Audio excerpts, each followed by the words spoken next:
gang. What is up? It's Sunday. Good morning. Sunday. Also known as, is it sábado? That's Saturday, huh? No, Domingo. This is Domingo. You're right. You know, it's funny because I get caught up in like, when they did sábado, I had to do it like monster trucks. Like this Saturday. Yeah. Anyway, whatever. It's Sunday, obviously. Welcome, family. I'm Pastor G, and to my left, you're right, we have Captain Turner, the Will Burner, and he's got a new cut. I mean, go and look at that camera. Look at the people. Shout out to this guy. Bastille Barbers down in Midtown. They're right here. Wow, representing guys, too. Yeah. Wow, bro. I heard you got some new kicks too. I did. Can you see him? Well, I mean, you didn't have to. I mean, you have to karate kick. Got him at the Nike. Why don't you put one up on the table for us so we can see? All the way up on the table. No, not your leg. Just put the shoe off, bro. I don't understand. I don't want to take off the shoe right now. I mean, you just kicked the camera. Anyway, moving on. Rookie move. Gil's just making fun of me today. No, it's not. It's not. You're just feeling yourself, and it's cool. Celebrating Turner, the Will Burner, Captain Turner, and we also have our good friend, your good friend, Shamar. Knock on wood, Knox. What's up, guys? Is in the house, ladies and gentlemen. From Shamar, Knox Talks. From Knox Talks, by the way, on YouTube. Check it out. I know the guy in his first episode, too. Oh, yeah? Yeah, I do. He's a cool one. He's a cool guy. He's a cool guy. Honored to be on there. Shamar, say what's up to the family. What's up, guys? How you guys doing today? Boom. And drop in the chat how you're doing. Give us an emoji or memoji.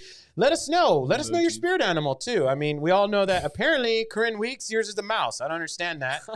I don't know if it's because you like cheese or do you cut cheese. I don't know, Corinne. I can't speak for you. But Azaria, I wonder what she's going to put in there today. Ariel, I wonder what you're going to put in. Gigi, I wonder what you're going to put in. Yeah. I'm just saying. So anyway, if you could define yourself, fellas, in one emoji, what would it be? One emoji. What would it be? I know what Shamar's would be. I think I could guess it. Can I guess it?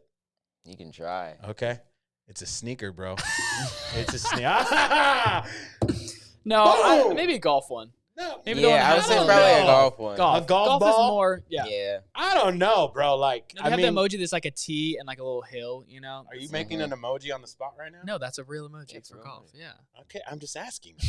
See the passion in there? Yeah. Wow. Jeez, anyone else help here? Okay, let's do another one. What's mine? I'm going to let you guess for Turner, yeah. Not Tanner, by the way, Turner. Me best. I don't know, probably the basic one with that look, with like the ring around his head, the blue ring around his head. And he's just sitting there smiling. Just the basic one. That is me, guys. Hey. Just the basic emoji. All right. Okay, what would you be? What would you be?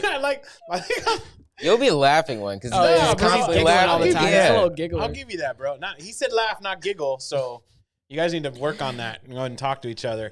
Anyway, how about I just love you guys right now? Is that cool? Yeah, that sounds because good. that's what we've been talking about. Our series on Wednesday was One Love, which is part 3 is up if you missed it. Part 1s and 2 are up too in our channel, by the way, in our playlist. So you can go ahead and hit that subscribe button, hit that like button or that bell. Bing. Because we don't want you to miss out. If you have not set that up yet, please do so because you'll get all the updates of when we do our premieres and our lives and all that good stuff. Because Sundays are live, just so you know. 11 a.m. right now, we are live. And then 8 p.m. on Wednesdays, Midtown where we get down, ladies and gentlemen. We have our youth service, and then we have tribes afterward. Turner, tell them how they can get into a tribe, whether they live close or afar. You can text youth, just YTH, to 56316. Boom. And we'll get you connected. But this week, we got something a little different. Yeah, why don't you We're tell doing them? some in-person tribes. Ooh. So our 7th, 8th grade girls, our 9th, 10th girls, 11th, 12th girls, 56, and then 7th through 12th boys will be having different tribe nights around the church, different people's houses, different places, COVID safe. We'll have good food, good dessert, and good times. Dang, being able to start to see each other again, Shamar. Right? It'll be We good. talked about that, actually. Meeting in small groups. You've kind of been, and I think we all have, but how have you missed just being in proximity of each other? I mean, it's one thing to see each other on the screen, but in proximity again, what does that make you feel that we're starting to be able to do some of that? It's different. Yeah. It's really different. Does it feel like it was like 10 years ago? Yeah. Like everything's been on Zoom so much that being in person, it's a big change. Like, what are you looking forward to most in that? Probably things aren't ever gonna go back to the way that they were. I would say. I'm hoping that it'll get better than it was. People will start to appreciate being able to see their family members, being able to get together with friends again. Because when COVID hit, took away all of it. I hope we have more gratitude, you know? Like every time we meet in person, like, wow, I didn't get to do this for a year. Yeah. And dude, like this. Shamar hinted at, dude, like it was a year, but it seemed like a long time. And hear us out. Like, look, we're not, because some people had it, we've all had it rough, but some people have had it really, really rough. So we don't want to minimize what others have really gone through. Yep. You know, I experienced 2 deaths of friends while being in couldn't do anything. Which is like, I couldn't even be with people to console and hug and love, right? And that's just, you're like, dang, that sucks. And you had other people went through other traumatic things. And so we're not saying like, oh, it's forever. But at the same time, a year of not being able to do what you normally do was really, like you said, it shifts everything and makes it different. Totally. So we are taking precautions, parents who are watching and students. We're not out there saying, everyone gather. No, we're not doing that. We want to honor each other and protect each other too. And be safe, and but we do want to exercise the proper ways to see each other again, right? Yep. So if you're out there and you're going, oh, but I live distantly, I won't have, you know, how can I still connect? Look, there's different ways you can do that. If you're out there and you want to connect this week, please fill out the form. It's in the chat right now. Set up a Zoom with us. We'd love to connect with you. Yep. We also will have something up. I hear that there's something cooking, a new worship track that's being cooking right now. Cooking right here. Okay. That's going to be out as well. So we'll probably drop that on Wednesday. So we will have something for you. Don't worry about that. But if you want to get connected, like Captain Tarner just said, fill out the link. Let us know your grade, where you're at, and all that good stuff. We'll connect you. It's always good seeing our friend Shamar on Wednesday nights at our tribe as well. Always dropping the wisdom. He really does. And the shoe game. I swear. Got more wisdom than some of us. For everyone else, by the way, you guys did a little golfing. Who won? Why don't you just... Oh, we ended up not golfing yesterday. Yeah, it was way too we went and got sushi, though. Mm-hmm. That's true. We got some sushi. That would have been a little fun. Yeah. Sushi? Yeah. Okay, it was some good sushi. Okay, all right. Q really Sushi in Florin. Shout out to them. Wow, a little shout out to all the restaurants and coffee out here. So that's why tribe life's important, because it's not just something to do on screen. Yep. We do life together. That's what it's about. We need each other. Let's be honest. So with that said, we're going to dive into our conversation for today. Shout out, by the way, to our Elk Grove family, who is a part of our Midtown Youth family as we continue to advance and grow and become our Midtown Church family. That is not just the proximity in space anymore, but it's a DNA thing, family. So Elk Grove family, welcome, welcome, welcome to Midtown Youth, because that's all of us in this region, baby, and beyond. On. Let it sit and bring it back. Okay. All right, here we go. Let's dive in. We talked about Romans 12, Turner. Yep.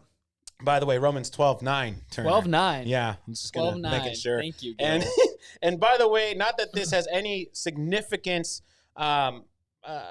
over the top significance, but it is labeled Marks of a True Christian. Now, in 9 through 12, which we're going to start in here today, I'm going to read it, and then we're going to dive into a combo. It says this: let love be genuine. Abhor what is evil, hold fast to what is good, love one another with brotherly affection, outdo one another in showing honor. Do not be slothful in zeal, be fervent in spirit, serve the Lord. Rejoice in hope, be patient in tribulation, that rhyme. Be constant in prayer, contribute to the needs of the saints, and seek to show hospitality. Yo, that's just part of what we went over on last Wednesday, and make sure you watch that. But, man, there's a lot of good stuff in there. Turner, my man, what stands out to you? I think we touched a little bit on this Wednesday, but I think just emphasizing the passion that we should have for loving others, the passion we should have for serving others, for contributing to the needs of our brothers and sisters in Christ. Good. When he says, do not be slothful in zeal, it's like saying zeal is another word for passion, right? Yep. So don't be lazy and be excited, get excited about loving others, get excited about serving others. Don't see it as an obligation. Let me ask you this. Let me stop you there. Yeah. How do you stay zealous in loving others? Because loving others is hard. That's a good, right? So I mean, everything you said is right on. I just think, because I know you and we can have honest conversations today, how do you stay passionate about loving and serving others when it's the others in this world that can hurt you or not love you back or, or discourage you? So what are some things you do, bro? I think first and foremost, like we've talked about through the series, it has to start with understanding God's love for us, understanding that at my worst, at my most sinful time, like God loved me the exact same. and he still pursued me. He still died for me at that time. And so look if in the mirror. if someone is treating me like the worst that they can, or they're at their worst, or they're the most insecure they've ever been, they're the most angry they've ever been, I have to remember, okay, God loved me at my worst, so I can love them at their worst. Wow. So I think like it always, for me, like finding passion for loving others always goes back to me being undeserving of it and understanding God's love for me. So that's funky, and it's uncomfortable, right? To go, yo, they are mistreating me. They're talking bad about me. I have to look in the mirror and go, I am also unlovable at times. I was unlovable, but Jesus said, I'm going to make you lovable. Which is, man, it's a healthy dose of humility if you think about it. And it's not easy, but to what your point is, Turner, to be able to experience God's love for me, I have to understand that I am not the most desirably loved for God, but he loves me anyway, right? So in loving others, which we talked about on Wednesday, it starts with an understanding that the love you have from God is not deserved. Yeah. That's really good, Turner. That's really good. Shamar, how do you find yourself, and you could be honest with our family here, when it comes to loving others, what's the most frustrating part about it for you? Probably finding people that'll love you back. Dude, besides even your family, it's hard, because I know a lot of people. I don't know if some people can relate to this, but even some people in your family, you never know who's really gonna be there, and you can get into a brawl with people get into brawls with their parents all the time. And sometimes it gets to the point where they don't even want to stay at their parents' house anymore. Dude. And that's where you have to really question yourself. Bro, love, and this is real, right? I mean, we're gonna go here, but like sometimes it's the ones you love most that hurt you most. Sometimes, right? Yep. And it's because I think we put an unrealistic expectation on people we love, because we go, well, I'm loving you, so you should just automatically love me. Or I did nice things for you. Why don't you do nice things for me? So just to be straight up, family, parents, students out there, like one of the biggest hiccups I think in marriages is from when people are married, they assume like, well, I'm going to be like, for example, I'm a husband. So I go, I'm going to be a good husband today. That means I'm going to get everything I want from my wife. Right? Stacy's shaking her head right now. Stacy's like, But it's like, what's funny is that's not what love is. So, and now I could throw this back. So the ladies out there, so the wives out there, I think it's easy for all of us to find the thing that we do and expect something in return. So yes, fellas, that ain't how it works. There, I'm just straight up with you because I love you too much not to be. But ladies, it's the same thing. So to Shamar's point, it's the same thing that, because we love people, you can't just assume you're going to get love back. It makes sense that we should love each other back. Yes. But your love for people shouldn't be determined or it shouldn't be inspired just by the love others give you. You should love because you were loved first by who? By God. By God. And that's what we're talking about. So it also talks about loving each other with a brotherly affection. I think one of the hardest things is, to your point, Shamar, is that when we look at each other, we have to look at each other as brothers and sisters. Now, don't get all weird on me and be like, I like this girl. She's my sister. No. What we're saying is, God is saying, can you imagine our world? Imagine our communities, imagine our schools, if we loved each other as if we were related. Yeah. Like the honor would go up. The respect would go up. Yep. The craving to use each other for whether it's physical desires or status or all those things would kind of go away, because I can't treat my sister that way. I can't treat my brother that way. And I think that's one of the things that gets all messed up in this world when it talks about God's love. I think a lot of people don't want to really understand God's love because it's going to require something of you. Yeah. It's going to shift how you view yourself. We talked about that. Yeah. And it's going to shift how you view others. You were going to say something, though. Go ahead. I was going to say, I think we forgot that Jesus was hated. Jesus was the most loving person to ever exist. Literally. Yeah. Like, we're blown away by the account of his life and what he did and the people he loved. And the why. But yet he was hated, you know? And so I think we expect, hey, if I'm going to be a really loving Christian, if I'm going to go out and love people, then everyone's going to praise me. Everyone's going to love me. No. And what you just said, the love we like, it's so funny. Like you're so right. We want to be good lovers of people so others love us. Yeah. Yeah. If we're really honest with ourselves. Yeah, not just to be someone who is good at loving people. That's the problem. Yeah, I'm guilty of that. We all are. Yes. Yeah, 100%. Totally like because there's like we live in a world where we want to be rewarded for doing what is right. Instead of just doing what is right because it's the right thing to do. Yeah. And the pressures of our culture. So students out there, like, you know, the pressure of getting good grades to please people, you're never going to satisfy everybody. Yep. But just doing your best and being excellent at being you is all God asks of you. Yep. Because I'll tell you what, the school you dream of going to, it may be the right school. It may be the wrong school. Yep. But you will always be the right child if you allow God to love you. And I think that's the thing. We're pressured by what people think. We're pressured by the desire of being wanted and needed. And I will say this to us because this is something in me as well, as humans. We are craving validation and love from other people, even if they don't really matter in our world, in our globe or scope or bubble. We make decisions based on masses of people that we may not even get in contact with. Yep.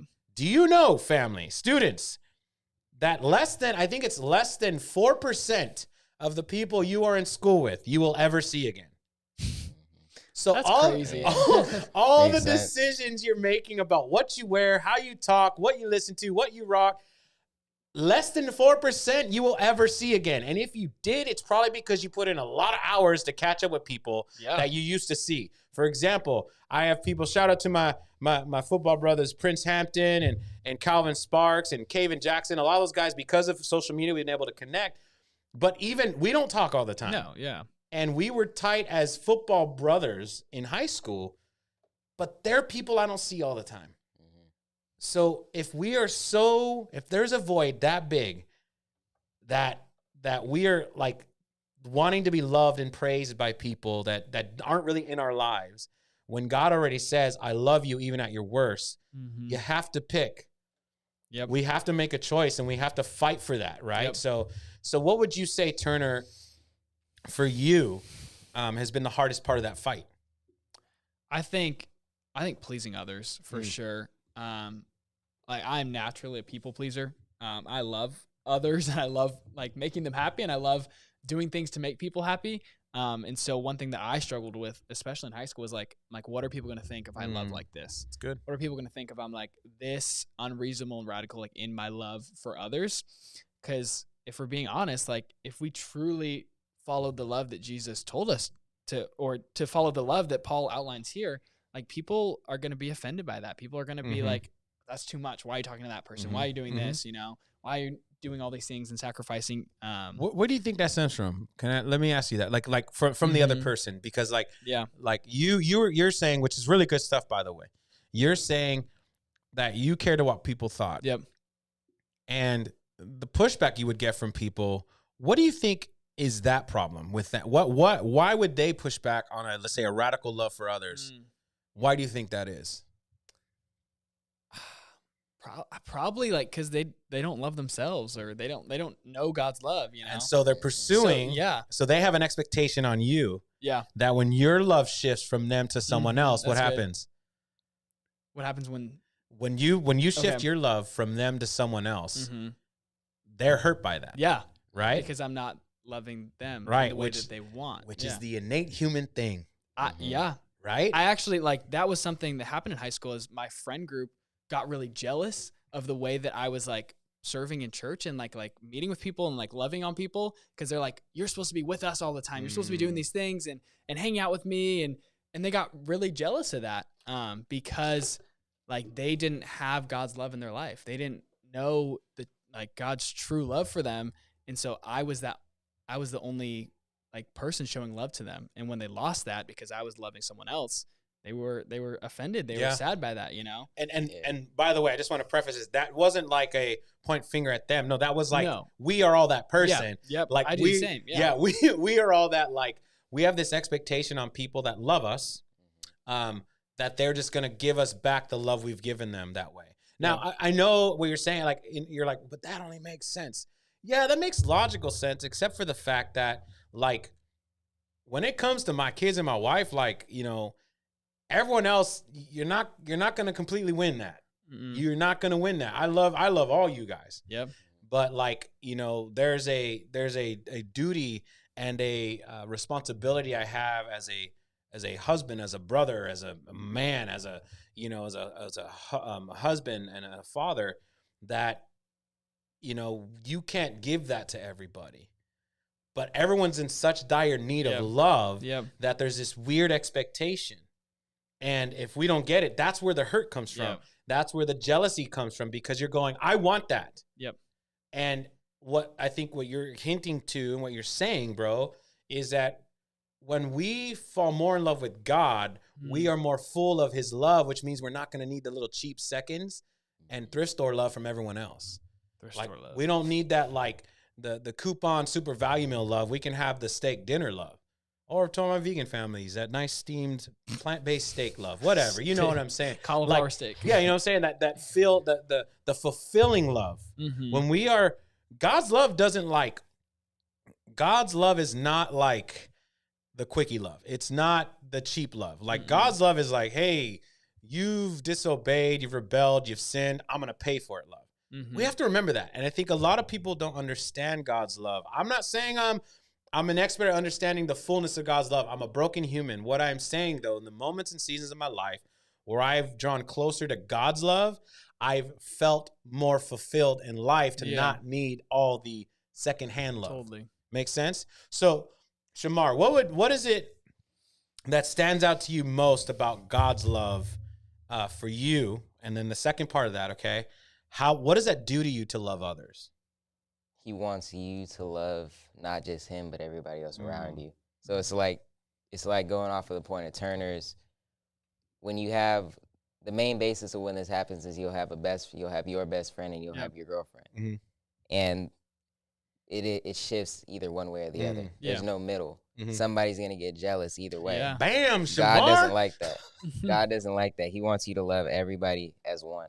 Look at you, bro. Like, no, that's really good. I think the more, all we can do is for ourselves dive into God's love so we can better live out God's love, right? Like you said, because if most people, okay? Yep.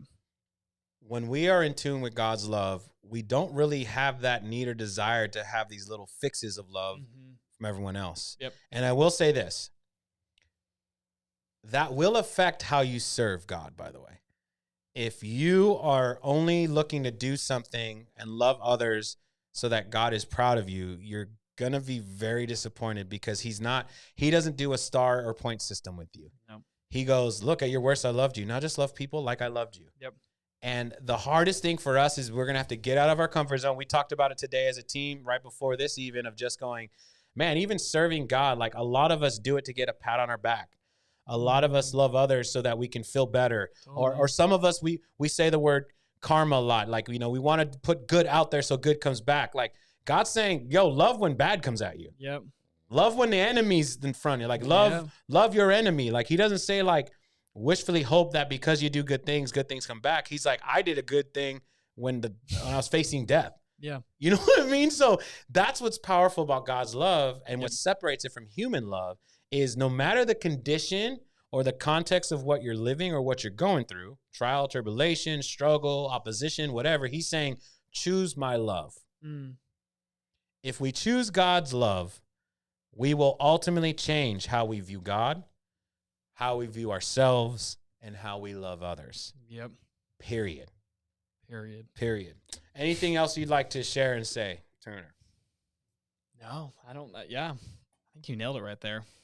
Wow. Honestly. Thanks for your love, Turner. Welcome. I know I always have something to add at the end, but I don't right now. I was just saying, no, that's good. Good combo. Shamar, anything you want to say to our youth family, parents, friends? What we got? Love one, love all. Woo! That's all I can say. Oh my goodness. Oh my goodness. Oh my goodness. What a way to wrap up that series. Mm-hmm. Love one, love all. One love, one all, ladies and gentlemen. And that's from one God. Mm-hmm. So there you go. Shamar, thank you so much for being here, bro. We love you. Appreciate it. By the way, if you are a student, family member that would like to have a conversation with us on a Sunday, go ahead and drop your name in the chat. Send us an email. Please hit us up. We want to connect with you guys.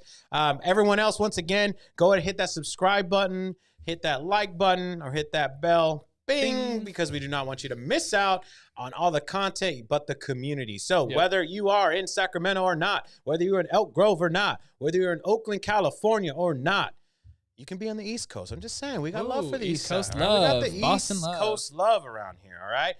I was thinking New York, but okay. Boston, sorry. I'm Boston boy. We're praying for Boston. But much love for Boston family. It's all about staying connected. And here's a couple quick things for you. Like Turner said, we have some tribe meetups locally. But if you're out there and you're going, hey, I'd still love to meet with someone this week, please hit us up. We want to connect with you. We will leave no man standing or woman standing alone. And we want to make sure you're connected to the family. Please keep updated. As easy as texting YTH to 56316. You'll get all the links for our services. You also get our link tree that has every form of information or resource we have. So if you are a parent or a student dealing with trauma, mental health, we want to help and walk with you for hope, healing, help, and health. And we have resources for you as well. We also have a connection, a partnership with different counselors out in this area. And I'm sure they have a network of people no matter where you're at. So don't miss out on connecting to the content we have, to the family life we have, but also to the resources we have. Do not hesitate to ask. We will see you this Wednesday. Make sure you keep continuing watching on YouTube, but we are connecting as well. Like we said, just stay connected to us, man. You know what I'm saying? It's what it's all about. We love you guys. We'll see you soon. Take it easy. Love you guys.